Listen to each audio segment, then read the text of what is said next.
जय माता दी साथियों अज तुसेंगी अस दर्शन कराने आं ग्रां सराड़ च माता छपरी दी, जिसी आखदे छपरी आह्ली काली माता। ते उधमपुर थमां कोई 60-62 किलोमीटर दूर ऐ ते बड़ा शैल सुहाना थाह्र ऐ।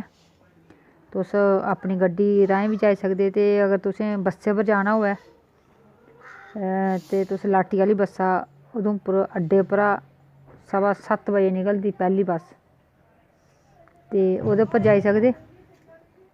ते अराम कन्नै उस्सै पर दपैह्री बाद बापस बी आई सकदे। 3:30 उत्थां दा बापसी उ'ऐ बस तुसेंगी थ्होई जंदी। ते अपनी गड्डी होऐ तां ज्यादा फायदा, उन्नी सवेला पुज्जी जंदे।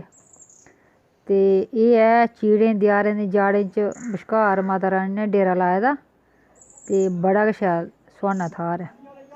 करो तुस बी दर्शन। किश दिन पैह्लें अस बी गेदे हे, असें निक्का नेहा भंडारा दित्ता इत्थें। ते भंडारा खैर इत्थें पैह्लें इत्थें बी लगदा हा, पर हून करोना दे दौरान ओह् भंडारा बंद होई गेआ। ते परानी जेह्की असें कथा सुनी दी इस माता दी, ओह् एह् ऐ कि जिस बेल्लै कुदै शिड़कां लगियां होङन बनना लाटियै गी, ते इत्थें जेह्के मोड़ हे 3-4 ओह् उत्थें जेल्लै रोड़ लगा बनना तां ओह् पस्सी आई जंदी ही। मींस उत्थें रोड़ शिड़क खड़ोआ दी निं ऐ ही, लेस जान आई जंदा हा। ते फ्ही इत्थें एह् निक्का नेहा उस बेल्लै निक्का नेहा मंदर बनाया होना, ते इत्थें कोई मन्नत मंगी होनी। कालका दा थाह्र हा वैसे, इत्थें मंदर बनाया होना, मत्था टेकेआ होना, ते ओह्दे बाद इत्थें शिड़क बनी। ते हून इसी छपरी मोड़ 3-4 मोड़ न इत्थें, ते बिलकुल जाड़े दे बश्कार बिच्चो बिच्च एह् मंदर ऐ। ते पुजारी होर बी होंदे इत्थें, पूजा पाठ सवेरे शाम्मी होंदी। ते पैह्लें मेला बी लगदा हा, हून करोना ने सब किश गै बंद गै कराई ओड़ेआ। मते साल लग्गेआ भी मेला, मई म्हीने दी पुन्नेआ होंदी जेह्ड़ी उसी लगदा इत्थें मेला बी लगदा ऐ। ते बाकी बल्लें बल्लें इस मंदरै दी इत्थें इस थाह्रै दी बड़ी तरक्की होआ दी। इत्थें जेह्के सरपैंच होर न ओह् बी बड़ा उं'दी देख रेख च बड़े कम्म होआ दे इत्थें। उप्पर शैड नेहा बी बनी दा, मतलब कि जेह्के लोक औंदे जंदे तां ओह् बौह्ने आस्तै थाह्र ऐ। एह् दिक्खो निक्की निक्की कंजकां साढ़ियां इत्थें प्रसाद खा दियां। ते माता रानी सभनें पर कृपा द्रिश्टी बनाई रक्खन, इ'यै मेद, इ'यै मनोकामना होंदी सभनें दी, ते परिवार गी सुख शांति होऐ। साथियों कदें मौका लग्गे तां जरूर कोशिश करेओ उत्थें औने दी, ते माता जी दा आशीर्वाद पाने दी। ते कन्नै हून माता दा जयकारा लाइयै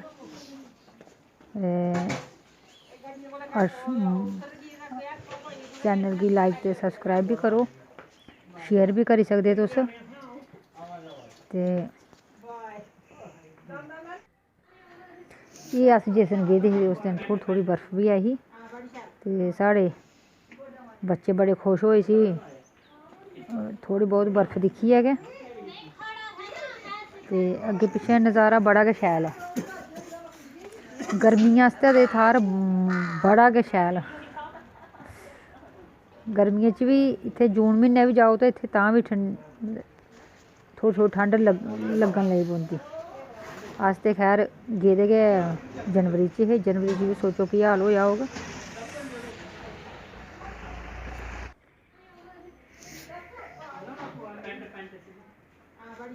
वीडियो दिक्खो बल्लें बल्लें, पूरी वीडियो दिक्खियो, ते कन्नै कन्नै तुसेंगी नज़ारे बी लभदे रौह्ने, ते माता रानी दे दर्शन बी होई जाने।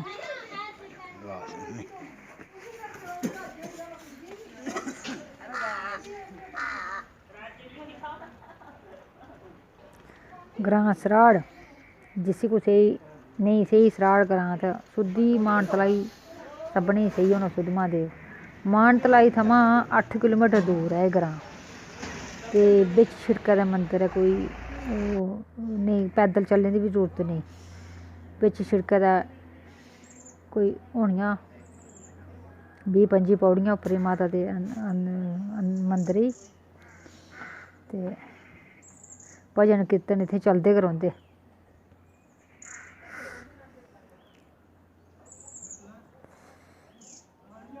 जय माता दी, जय छपरी आह्ली माता दी। धन्नवाद साथियो, दिक्खो वीडियो। ते अस गेदे हे जदूं तां अस अपनी मैटाडोर लेइयै गेदे हे। मैटाडोरै च पूरा टब्बर आई गेआ ते भजन कीर्तन करदे गे।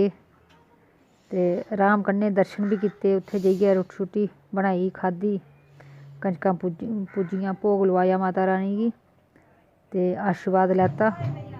ते 4 बजे उत्थां अस बापस बी आई गे ते 6-6:30 बजे अस उधमपुर बी पुज्जी गे। लाटी आह्ली बस्सै च जाना होऐ ते थोह्ड़ा टाइम ज़्यादा लगदा कि सफर बड़ा बड्डा ऐ ते बस जगह जगह खड़ोंदी ऐ। उसने चनैनी बी खड़ोना होंदा अद्धा घैंटा भी सुद्धमहादेव खड़ोना होंदा। ते अपनी गड्डी होऐ ते एह् आह्ला इक जगह अद्धा पौना घैंटा एह् बची जंदा ऐ।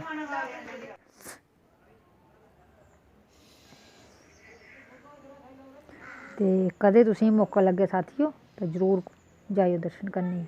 बाई चांस थुआढ़ा अगर कोई बना दा प्लैन मानतलाई जाने दा, सुद्धमहादेव जाने दा, तां अद्धा पौना घैंटा होर अपने शामल करी लैएओ। ते मानतलाई थमां अपनी गड्डी च कोई 15-20 मिंट लगदे न इत्थें पुज्जने गी। 8 किलोमीटर ऐ।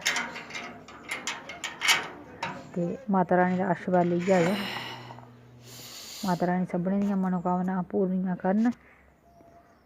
ते मान्यता बड़ी ऐ इत्थें, अस जंदे गै रौंह्दे, मत्थे टेकदे रौंह्दे, माता रानी थमां मंगदे रौंह्दे। खैर माता रानियै गी सब किश पता होंदा, असें मंगना केह् ऐ, बिना मंगे गै थ्होई जंदा असेंगी। ते हून असें अपनी बापसी दी त्यारी बी लाई ओड़ी। ते जय माता दी, माता रानी इ'यां गै सुख शांति बनाई रक्खे ते अपना आशीर्वाद हत्थ साढ़े सिरै पर हमेशा रक्खे।